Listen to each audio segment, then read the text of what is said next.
Australian tennis might finally be experiencing its long-awaited renaissance, and its players from New South Wales leading the charge in what could be the most significant breakthrough for Aussie tennis in years.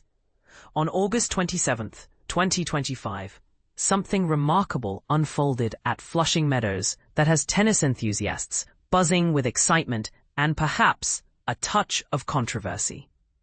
3 NSW representatives stormed through their opening encounters at the US Open with such commanding performances that it raises an intriguing question. Is New South Wales becoming the unofficial tennis capital of Australia, potentially overshadowing the traditional strongholds?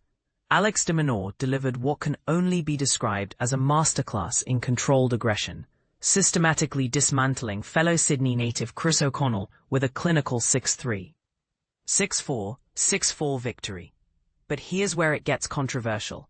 De Minaur didn't face even a single break point throughout the entire match. While this speaks volumes about his current form and mental fortitude, it also highlights a potentially uncomfortable truth about the gap emerging between Australia's elite players and the rest of the pack.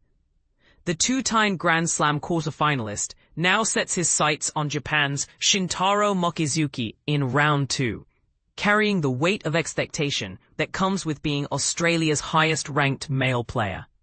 Meanwhile, Alexei Popyrin showcased his explosive power game in spectacular fashion, overwhelming Finland's Emil Ruusuvuori 6-3, 6-4, 7-6, 3. in a performance that demonstrated why many consider him one of the most dangerous floaters in men's tennis. And this is the part most people miss. Popyrin's reward for this impressive victory is a second-round date with defending champion and current world number 1, Jannik Sinner. While most would view this as a daunting challenge, could this actually be the perfect opportunity for Popyrin to announce himself on the biggest stage? Sometimes the most unexpected breakthroughs happen when players have nothing to lose against seemingly insurmountable odds. Jordan Thompson made history by becoming the first Australian player to secure passage into the second round, though his journey against France's Corentin Moutet was anything but straightforward. Thompson dominated the opening 2 sets, 6-2, 6-4, but then experienced what many would call a mental lapse, surrendering the third set 1-6. However, his ability to regroup and close out the match 6-3 in the 4th set might actually reveal more about his championship credentials than a routine straight sets victory would have.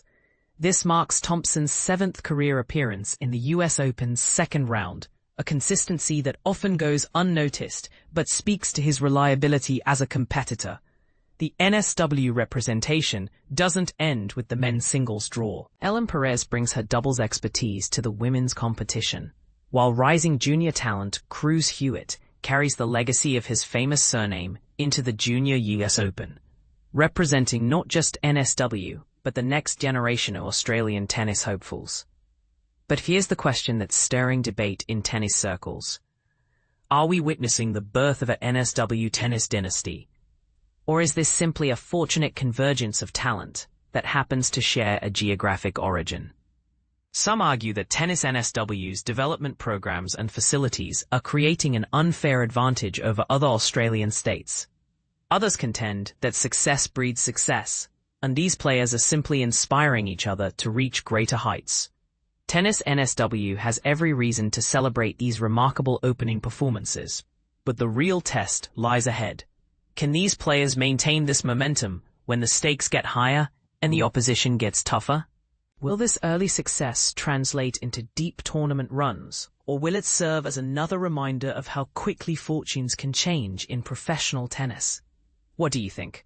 Is NSW's early dominance at the US Open a sign of sustainable excellence, or just a promising start that might not last beyond the first week?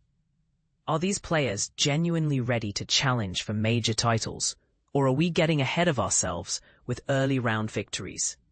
The next few days will tell the story, but one thing is certain: Australian tennis fans have plenty of reasons to stay glued to their screens.